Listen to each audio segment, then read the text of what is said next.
When the ground shakes. A distant rumble shook the house, rattling the windowpane. Noah sat up in bed. Was that thunder? Liam grabbed the brass telescope from the nightstand. No, he said quietly, it was the earth. Want to find out why? Noah nodded. Liam pressed his eye to the eyepiece, and the familiar golden glow filled the room. The walls fell away, and the brothers sank downward, through soil, through bedrock, deep into the darkness below. A cracked egg shell. They hovered inside the earth, looking up at the underside of the ground. The crust above them was cracked into enormous slabs, each hundreds or thousands of miles wide. These are tectonic plates, Liam said. Earth's outer shell, the lithosphere, is broken into about 15 major plates and dozens of smaller ones. They float on a layer of hot, slowly flowing rock called the asthenosphere, kind of like crackers floating on thick soup. And they move? Noah asked, watching two plates grind past each other with a deep groaning sound. All the time. Most plates drift about 1 to 4 inches per year, roughly as fast as your fingernails grow. That sounds slow, but over millions of years, it's enough to rearrange entire continents. 200 million years ago, all the continents were joined together in one supercontinent scientists call Pangaea. They've been slowly spreading apart ever since. Where earthquakes happen. Liam pointed to the boundary between two plates. An earthquake happens when plates push against each other, pull apart, or slide sideways.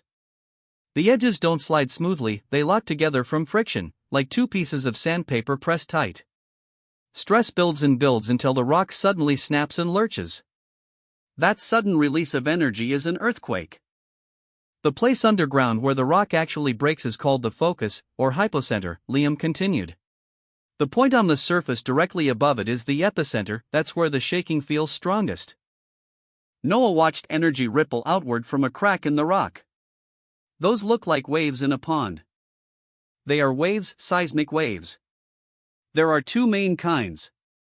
P waves, primary waves, are the fastest, they push and pull the rock in the same direction they travel, like a slinky being compressed. They can move through solid rock, liquid, even Earth's core, at speeds up to 14,000 miles per hour.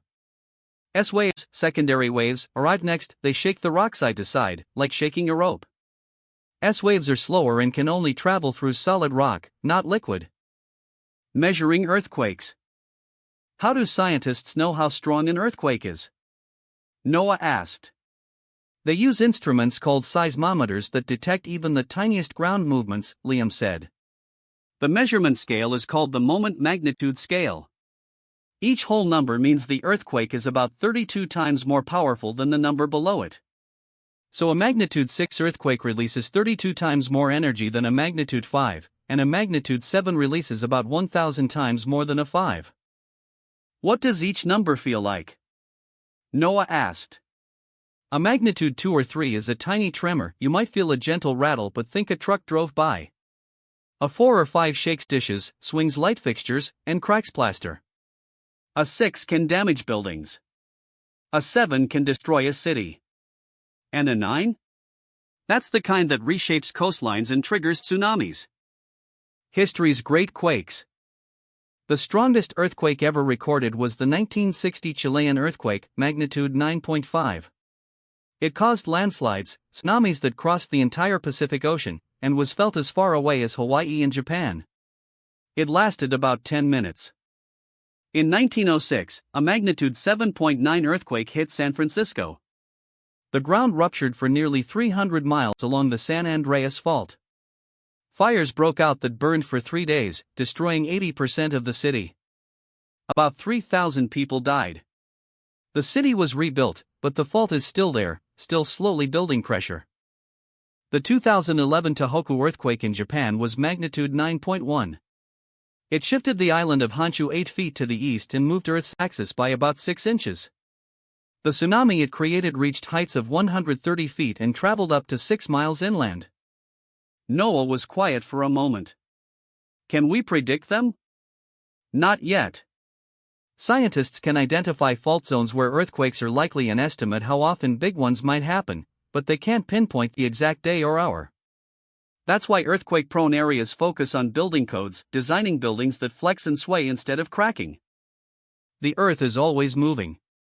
Here's something amazing, Liam said as the telescope began to glow again, pulling them home. There are about 500,000 detectable earthquakes around the world each year.